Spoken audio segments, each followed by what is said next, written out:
What's up, YouTube? This is Too Raw for TV. All right, so before I get into this video, I want to give a shout out to the brother Gizmo for the donation to the channel via the Cash App. He left a message that says, "Thanks for everything, brother. Salute to you for showing love once again, long-time subscriber. Always sends me interesting video ideas and topics from time to time. Salute to you.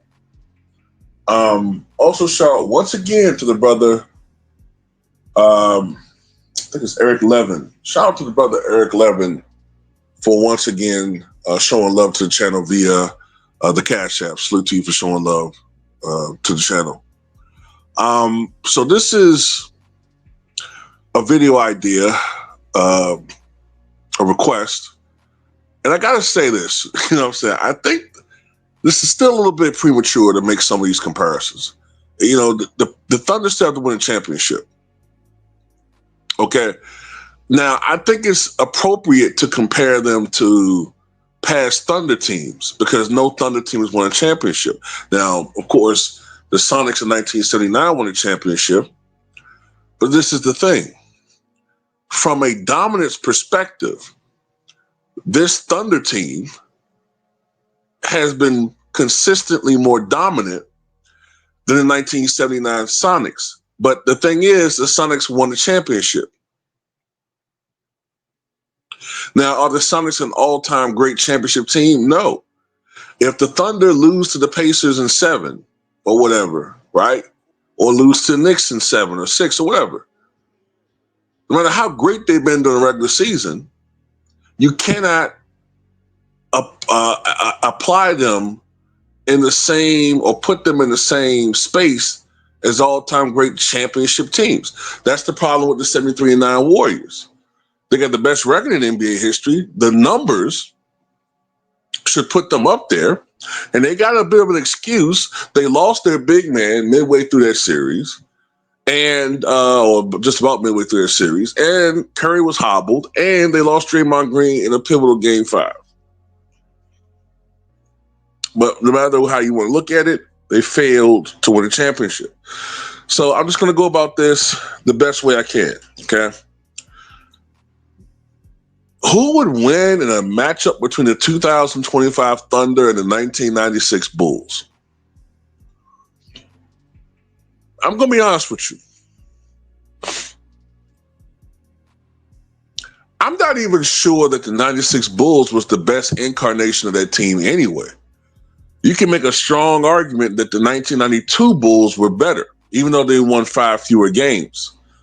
You can make a strong argument that they were better. To be fair, the 1996 Eastern Conference was weaker than the 1992 Eastern Conference. The 1992 NBA was weaker than the 1992 NBA. I've always stated that. I never ran away from that. The addition of the Raptors and the Grizzlies, the retirements of certain players that have dominated the league in the 80s and early 90s. It was around that time, the mid-90s, you started seeing more and more first round and top picks that were busting. Pause. And I'm not sure, like I said, 96 Bulls are better. Man, I'm not sure who will win in a series between these two teams. And to be honest with you,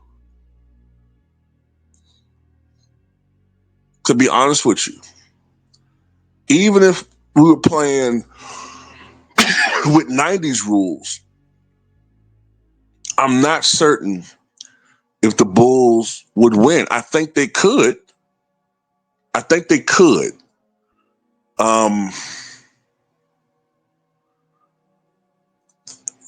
I'm just looking at the Bulls outside of the Pippen, Rodman, Jordan, Harper. I'm looking at the Bulls outside of the big three or big four, whatever you want to call it. And the Thunder are deeper. Like, do the Bulls really have anybody that could really guard Chet Holmgren?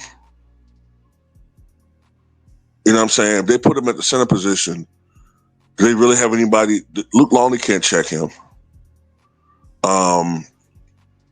Tony Kukoc was a very versatile player, but he was a horrible defender. The Thunder have the distinct edge when it comes to three-point shooting. The Thunder are a great defensive team on par with the Chicago Bulls. Like I said, the Bulls could win, but I think the Bulls have less margin of error. It will take Michael Jordan playing at his best, and I think Scottie Pippen being the X factor offensively, which by the time 1996 rolls along, it's more of a crapshoot with Scottie. Now, I do think that if we're playing in the era or playing the style of this day, I think Pippen does better. But the problem is, 95, 96 was a transitional year for Scottie, in my opinion.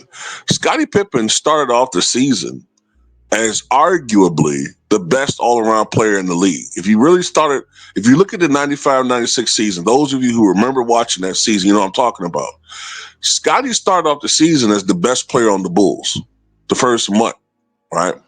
First month and a half. Then Scottie hurt his back.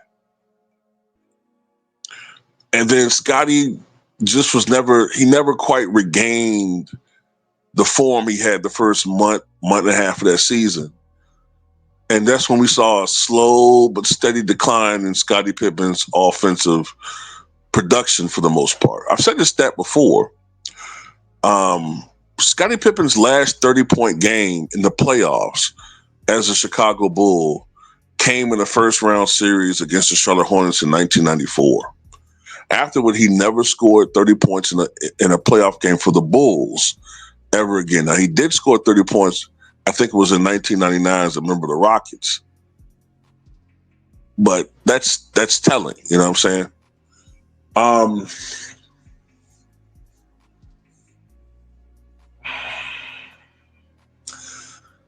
Shea versus Michael Jordan, matchup wise, I think Shea would do okay because you really can't stop another great player. But Michael Jordan, I think, obviously wins that matchup, right? Jalen Williams versus Scottie Pippen. Are we going by 90s rules? I think Scottie is very disruptive defensively. Scottie slows down Williams a lot. Williams can be a little bit, from what I've seen of Jalen Williams, he still can be somewhat inconsistent offensively.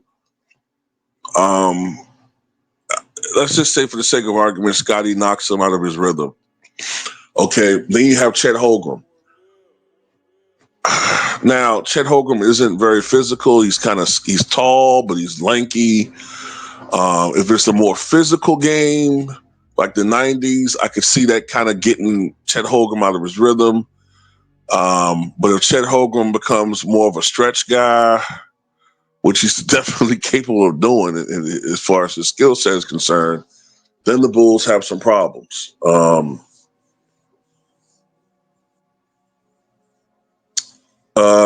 Man, Hartenstein, he's a role player. Luke Longley, I think, would be pivotal in this series too. Luke Longley, 7'2", well, he was 290 that year, I think, but I think in 97 and 98 he was 265, 270. But man, I'm not. But here's the thing, though. Like, if they're playing in the style of today, I don't even know if Luke is playable. I don't know if he's playable. He'll be the last guy coming up. He'll get tired. I don't know, man. Honestly, if they're playing the style of today, I think the Thunder destroy the Bulls.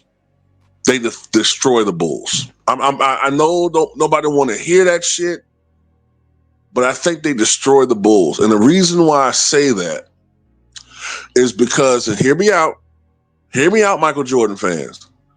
The 1996 Bulls roster was constructed strictly for the era and the style of play at that time.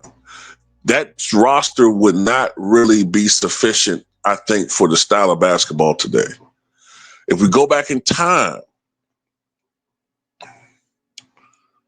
half court, more physical game, I think the Bulls are favored. But I think the Thunder can make more. They could adjust more to that era than the Bulls can in this era. If you know what I'm trying to say, right? So if we're playing in the style of today, I think the Thunder win in 5 or 6. Honestly, and I'm giving it 6 because of the greatness of Michael Jordan. If it's the style of the 90s, the rules of the 90s, hand checking, whatever, remember that opens up things for Shea too. You know what I'm saying? Offensively. But if it's the style of the 90s, then I don't know. I think I would give the Bulls an edge. Bulls in 7, maybe. Bulls in 6. But I don't think that the Bulls translate well to today's style. It's just that roster wouldn't work out, I think, in today's game. But that's just my opinion, and a lot of people are going to get mad at me. You know, it is what it is. You know what I'm saying? I'm not going to sit here and lie just to curry favor my subs. You know what I'm saying? But anyway, tell me what you guys think.